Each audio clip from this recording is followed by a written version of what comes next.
चलिए बढ़ते हैं आगे।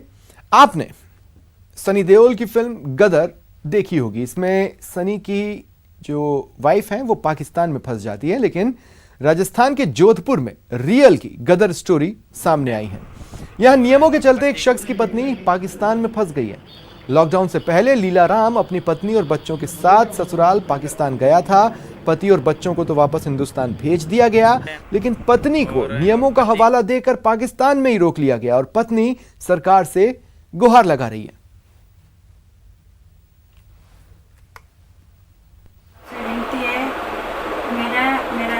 बच्चों का, मेरे पति का नाम आया है, मेरा नहीं आया। इसको जाने दे रहे, मुझको जाने नहीं दे रहे। मेरे बच्चे रो रहे हैं, मुझको जाना चाहती हूँ। मेरे बच्चे मेरे बगैर वहाँ पे नहीं रहेंगे। उधर कौन है मेरे बच्चे को जो उनको संभालेंगे? इधर मेरा कोई नहीं है। मैं इधर कहाँ से कहाँ रहूँगी, किसके साथ रहूँगी? मुझको जाना है। नहीं हमारे पास कोई जगह है बैठने के लिए, नहीं हमारे पास पैसे है। अब हम जाए तो हम कहाँ जाए? कुछ हमारे आप सुनिए सर, आपसे विनती है। मेरा बच्चों का, मेरे पति का नाम आया है, मेरा नहीं आया। इसको जाने दे रहे, मुझको जाने नहीं दे रहे। मेरे बच्चे रो रहे हैं, मुझको जाना चाहती हूँ। मेरे बच्चे मेरे बगैर वहाँ पे नहीं रहेंगे। उधर कौन है मेरे बच्चे को जो उनको संभालेंगे? इधर मेरा कोई नहीं है। मैं इधर कहाँ से कहाँ रहूँगी, किसके साथ रहूँगी? मुझको जाना है। नहीं हमारे पास कोई जगह है बैठने के लिए, नहीं हमारे पास पैसे है।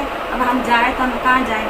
कुछ हमारे आप सुनिए। मेरे भाई पाकिस्तान फंसे हुए, उनको आप जल्दी भेज दीजिए। पाकिस्तान में नूरी वीज़ा के लिए फंसे हुए, वो इंडियन थे, वो तो आगे, हम इंडियन थे, बच्चे इंडियन थे, इसलिए आगे हम तो वो आ नहीं सके।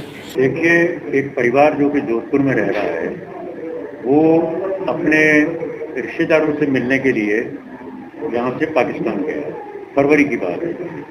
और उसमें से जो लीलाराम माली हैं और उनके 3 जो मासूम बच्चे हैं, ये तो भारतीय नागरिक थे। और उनकी जो पत्नी है जानकार, वो पाकिस्तान की सिटीजन है, लेकिन लॉन्ग टर्म वीजा पर आप ताजुब करेंगे 12 साल से यहाँ पर रह रही है। बात करते हैं नशे पर नकेल की। श्रीगंगानगर में मुकलावा थाना पुलिस और सीमा सुरक्षा बल ने नशे के तस्करों के खिलाफ बड़ी कार्रवाई की। गश्त के दौरान 23,750 ट्रामाडोल टैबलेट बरामद की गई और नशीली दवाओं की तस्करी करते 6 तस्कर गिरफ्तार हुए। उधर भीलवाड़ा की सिटी कोतवाली थाना पुलिस ने चित्रकूट धाम के पास नाकेबंदी कर 2 बाइक सवारों से 1 किलो 247 ग्राम गांजा पकड़ा। इधर कोटा में अवैध मादक पदार्थ के खिलाफ पुलिस ने कार्रवाई की और एक तस्कर को गिरफ्तार कर 1 किलो 100 ग्राम गांजा बरामद किया। विस्तार से बता दें, श्रीगंगानगर की सबसे पहले बात, जहां अवैध मादक पदार्थों की तस्करी के खिलाफ पुलिस और सीमा सुरक्षा बल ने संयुक्त रूप से कार्रवाई की। नशे के तस्करों के खिलाफ कार्रवाई को अंजाम देते हुए पुलिस ने प्रतिबंधित घटक ट्रामाडोल की 23,750 नशीली टैबलेट बरामद किए। 3 वाहनों के साथ 6 नशा तस्कर गिरफ्तार हुए। फिलहाल पुलिस ने मामला दर्ज कर आगे की कार्रवाई शुरू कर दी। कुछ दिन पहले पुलिस थाना विजयनगर के द्वारा 3 मुलजिमों को गिरफ्तार किया और 5 किलो अफीम बरामद की गई और उसके अंदर इन्वेस्टिगेशन चल रहा है। एक बड़ी कार्रवाई थी। इन्हीं कार्रवाइयों क्रम में कल रात्रि को एचएचओ मुगलावा जय सिंह जाखड़ के द्वारा लगभग 25,000 ट्रामाडोल अवैध टैबलेट्स बरामद की, जिसके अंदर 6 मुलजिमों को गिरफ्तार किया गया है और उनके साथ जो व्हीकल्स थे वो बरामद किए गए हैं। इधर भीलवाड़ा में कोतवाली थाना पुलिस ने चित्रकूट धाम के पास नाकेबंदी के दौरान बाइक सवार 2 युवकों के पास से 1 किलो 247 ग्राम गांजा पकड़ा। पुलिस ने दोनों को गिरफ्तार कर पूछताछ शुरू की कि गांजा कहां से लाए, कहां ले जा रहे थे। कोतवाली थाना प्रभारी नेमीचंद चौधरी ने कहा कि कॉलेज रोड पर राजेंद्र मार्ग चौराहे पर नाकेबंदी थी। इसी दौरान बडला चौराहे की ओर से एक बिना नंबर की बाइक आई, जिस पर सवार 2 व्यक्तियों ने नाकेबंदी देख गाड़ी को चित्रकूट धाम की तरफ घुमाया। इस पर पुलिस ने उनका पीछा कर उन्हें पकड़ा, तलाशी ली तो एक बोरे में गांजा भरा मिला। इधर कोटा में पुलिस ने अवैध मादक पदार्थ के खिलाफ कार्रवाई कर 1 किलो 100 ग्राम गांजा बरामद किया, साथ ही एक तस्कर गिरफ्तार किया गया। पुलिस की टीम गांजा खरीद फरोख्त के बारे में आरोपी से पूछताछ में जुटी है। चलिए बढ़ेंगे आगे। डूंगरपुर जिले में आबकारी विभाग को बड़ी सफलता मिली। विभाग ने NH 8 पर एक कंटेनर से 50 लाख रुपए की अवैध शराब जब्त कर 2 तस्कर गिरफ्तार किए। आबकारी विभाग के निरीक्षक राजीव सिंह के मुताबिक NH 8 पर वडापाल गांव के पास नाकेबंदी की गई। इस दौरान उदयपुर की तरफ से आ रहे एक बंद कंटेनर को रोककर तलाशी ली तो राजस्थान में प्रतिबंधित हरियाणा में बनी शराब भरी मिली। टीम ने कंटेनर को जब्त कर चालक और खलासी को गिरफ्तार किया। कंटेनर से 960 कार्टन अवैध शराब जब्त की गई, जिसकी बाजार में कीमत करीब 50 लाख रुपए। और अब एक जरूरी खबर है, ध्यान से सुनिएगा। बारिश के मौसम में जरा सावधान रहिएगा, क्योंकि बारिश में जगह जगह सांप निकल रहे हैं, कोबरा निकल रहे हैं, जो किसी के लिए भी खतरा हो सकते हैं। इसलिए होशियार रहें। सांप, कोबरा, इनसे सावधान रहें, निगाह रखें हर तरफ। कोटा शहर में बारिश का मौसम शुरू होते ही मगरमच्छ का आतंक शुरू हो गया है।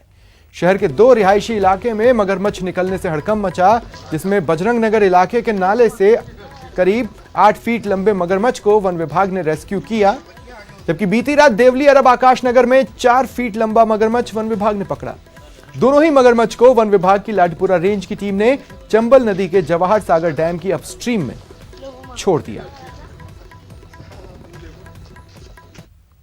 आगरा में बीच हाईवे पर दबंगों की दबंगई दिखी।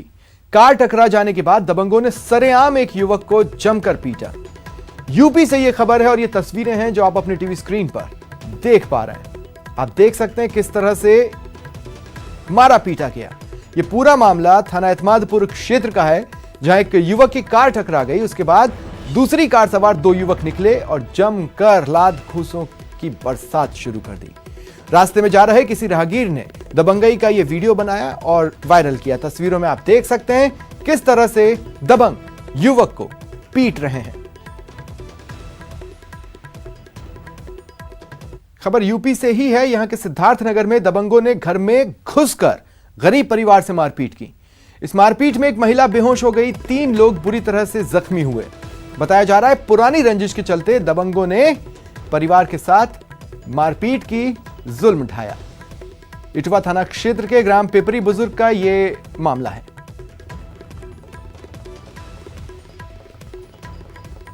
इधर यूपी के ग्रेटर नोएडा में चलती कार में भीषण आग लग गई। ये तस्वीरें देखिए आप। दरअसल ये एक मर्सिडीज है। कुछ ही मिनटों में यह मर्सिडीज जलकर खाक हो गई। कार सवार दंपत्ति दिल्ली से ग्रेटर नोएडा फ्लैट देखने आए थे। इसी दौरान सूरजपुर थाना क्षेत्र में यह घटना हो गई। दंपत्ति ने किसी तरह कार से कूदकर जान बचाई।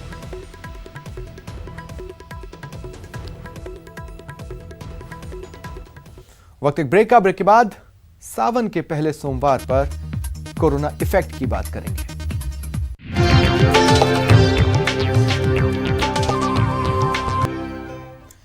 ब्रेक के बाद स्वागत है आप सभी का। श्रम मंत्री टीकाराम जूली ने आज सचिवालय में श्रम विभाग के अधिकारियों के साथ बैठक की। उन्होंने विभाग के विभिन्न इलेक्शंस पर चिंता जताई, साथ ही इसके लिए फेस कलेक्शन पर जोर देने की बात कही। श्रम मंत्री टीकाराम जूली ने कहा कि राज्य कौशल पोर्टल पर 55 लाख श्रमिकों के डेटा एकत्रित हैं। इसमें प्रवासी श्रमिक, श्रम निर्माण श्रमिक, बेरोजगार, ITI डिप्लोमाधारी भी शामिल हैं। हमने जो लॉन्च किया है, जिसमें 55 लाख से अधिक मजदूरों का डेटा है, जिसमें प्रवासी मजदूर भी हैं और हमारे यहाँ के पूर्व में जो मजदूर हैं वो भी हैं। इसमें भवन निर्माण श्रमिक भी हैं, इसमें ITI पास किए हुए बच्चे भी हैं सारे, और बेरोजगारी भत्ता जो ले रहे हैं वो लोग भी हैं। तो वो सारा एक पोर्टल हमने एक जगह पे बनाया है, जिससे कि कोई भी व्यापारी, कोई भी उद्यमी वहाँ से लेबर को ले सकता है और वो लेबर अपने जो भी उसको काम चाहिए उसमें करा सकता है। उसके साथ साथ हमने एक ऑप्शन ये भी दिया है कि उसकी कोई स्किल जो है, जो स्पेसिफिक स्किल का वो व्यक्ति अगर चाहता है तो उसके लिए वो हमसे कहेगा तो हम उसको ट्रेन करा के भी बच्चे देंगे। प्रदेश में इंदिरा रसोई योजना जल्द से जल्द शुरू की जाएगी। सीएम की वीसी के दौरान UDH मंत्री शांति धारीवाल ने कहा कि इंदिरा रसोई योजना में शहरों में कैंटीन खुलेगी। जयपुर में 30 कैंटीन खोली जाएगी। वहीं योजना के तहत प्रदेश में रोज 1,30,000 लोगों को भोजन करवाया जाएगा। योजना में NGO का सहयोग लिया जाएगा। इंदिरा रसोई योजना के तहत शहरों में जनसंख्या के हिसाब से कैंटीन खोली जाएगी, जहां सुबह 8:30 से 1 बजे और शाम 6 से 9:30 बजे तक भोजन मिलेगा।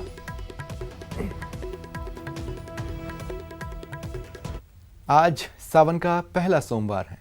सुबह से मंदिर में भक्त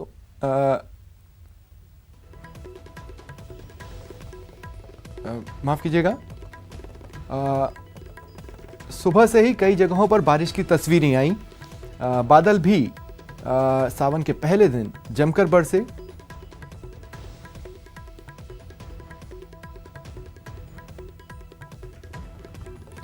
मॉनसून सक्रिय होने की वजह से प्रदेश के ज्यादातर इलाकों में बारिश का दौर जारी है। कई इलाकों में बीते 24 घंटे में भारी बारिश दर्ज की गई।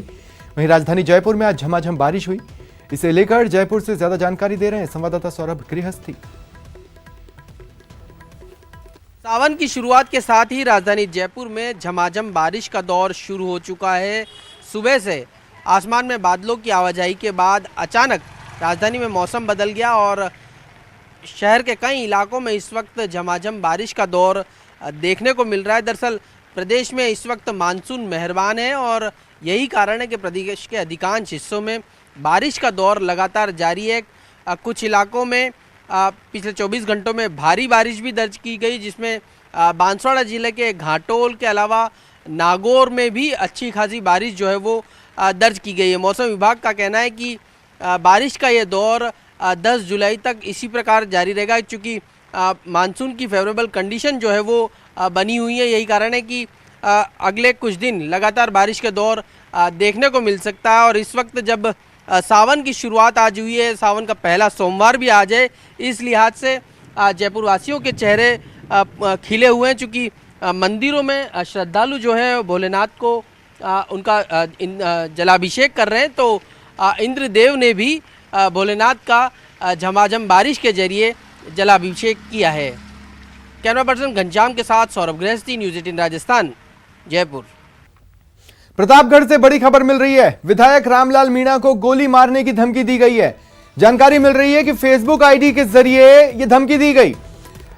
इस धमकी के सामने आने के बाद से विधायक समर्थकों में काफी आक्रोश है। बीजेपी नेता पर फर्जी आईडी के जरिए धमकी देने का ये आरोप लगा रहे हैं। समर्थक प्रदर्शन की भी तैयारी कर रहे हैं। रामलाल जी विधायक के गोली मारने की तक धमकी सोशल मीडिया पे दी है, जिससे कार्यकर्ताओं में काफी रोष है। आज हमने अभी कलेक्टर को और पुलिस अधीक्षक महोदय को ज्ञापन दिया है कि जो भी लोग ऐसी फर्जी आईडी बनाकर प्रतापगढ़ के लोकप्रिय विधायक रामलाल जी मीणा को जान से मारने की धमकी दे रहे हैं, गोली मारने की धमकी दे रहे हैं, उनके खिलाफ सख्त से सख्त कानूनी कार्रवाई तुरंत की जाए। आज जो हमारे प्रतापगढ़ विधायक साहब के खिलाफ जो फर्जी आईडी बना करके जो धमकियां दी जा रही है, सरासर गलत है। इस पुलिस इसकी जांच करे और फर्जी आईडिया जितनी भी बनी हुई जांच करके इनकी गिरफ्तारी करे और कार्रवाई करे। बात करते हैं देवों के देव यानी महादेव की। सावन उन्हीं का महीना होता है और आज से इसकी शुरुआत भी उनके ही दिन यानी सोमवार से हुई है। लेकिन कोरोना की वजह से शिव भक्ति पर खासा असर दिख रहा है। चाहकर भी श्रद्धालु शिवालय नहीं जा पा रहे।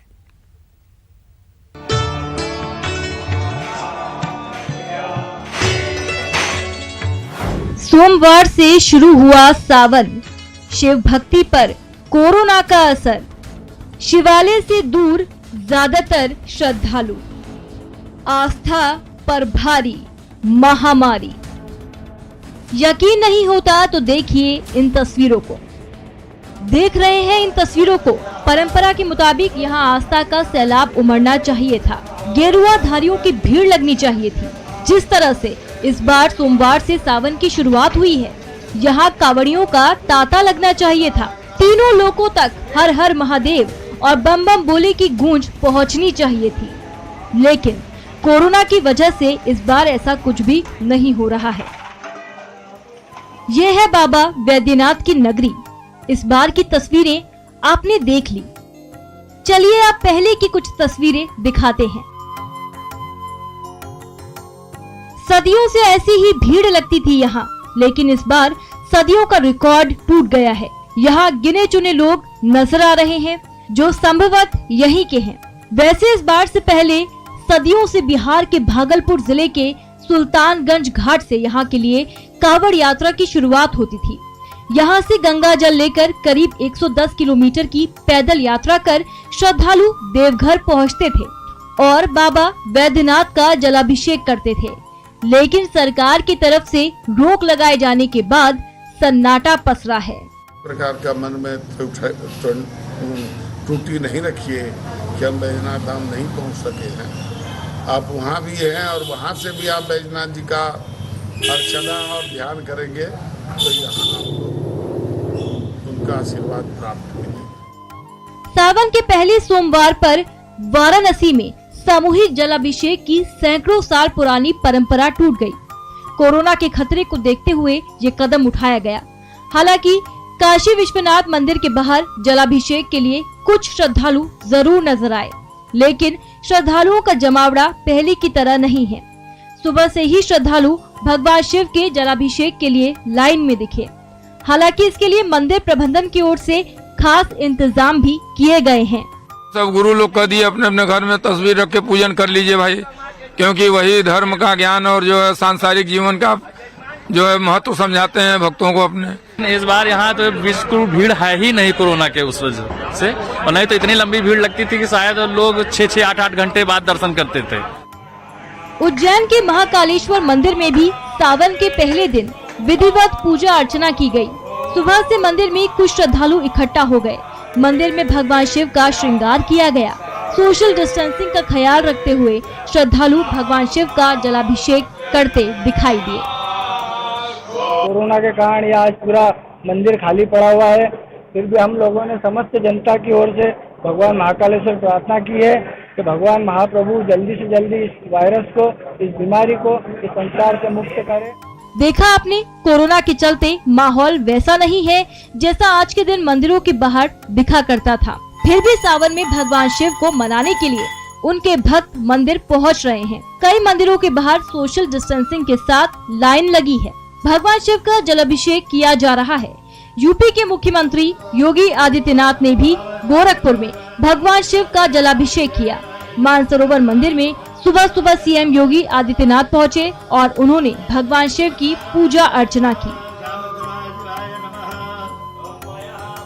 आस्था जरूरी है, लेकिन जान को खतरे में डालकर नहीं। इसीलिए आप अपने घर से ही महादेव को स्मरण कर उनकी पूजा करिए और सबके स्वस्थ रहने की कामना करिए। Bureau report, news 18 network. Corona के चलते बड़े शिव मंदिरों में भक्तों को जाने की अनुमति नहीं है। हालांकि उदयपुर में छोटे छोटे शिव मंदिरों में भक्त भगवान शिव की आराधना करते दिखे। सिरोही के सारणेश्वर मंदिर का मुख्य द्वार बंद है, लेकिन श्रद्धालु खुद को रोक नहीं पाए, मंदिर के बाहर ही पूजा अर्चना की। जोधपुर के अचलनाथ मंदिर, कुंज बिहारी मंदिर, उम्मेद उद्यान स्थित शिव मंदिर, दुधेश्वर महादेव मंदिर, गोल बिल्डिंग स्थित महादेव मंदिर समेत कई मंदिरों में राज्य सरकार और केंद्र सरकार की ओर से दी गई गाइडलाइन की पालना की जा रही है। अजमेर के पुष्कर में प्राचीन अठमटेश्वर महादेव मंदिर पर सुबह से श्रद्धालु दिखे। श्रद्धालुओं ने कोरोना संक्रमण के चलते अपनी आस्था के साथ साथ सोशल डिस्टेंसिंग और मास्क का भी ध्यान रखा और पूजा अर्चना की। अजमेर के पुष्कर में सैंड आर्टिस्ट अजय रावत ने भगवान शिव के 108 शिवलिंग बनाए। इस दौरान प्रदेश के चिकित्सा व स्वास्थ्य मंत्री रघु शर्मा के बेटे सागर शर्मा ने इन शिवलिंगों की पूजा की। इस दौरान पुष्कर पालिका के कांग्रेस पार्षद भी मौजूद रहे। आज सावन के पहले सोमवार के उपलक्ष्य में हम यहाँ पुष्कर के रेतीले दरों में बालू रेत पर 108 पार्थिव शिवलिंग बनाकर उनका विधिवत पूजन अर्चन कर रहे हैं। और इनका उद्देश्य हमारा यही है कि भगवान शिव से हम प्रार्थना कर रहे हैं कि खुशहाली के लिए प्रार्थना कर रहे हैं। और ये जो कोरोना संक्रमण से पूरा विश्व जूझ रहा है, हमारा प्रदेश देश, तो इससे भी हमें भगवान मुक्ति प्रदान करे और रोगों से हमें मुक्ति प्रदान करें। फिलहाल इतना ही। नमस्कार।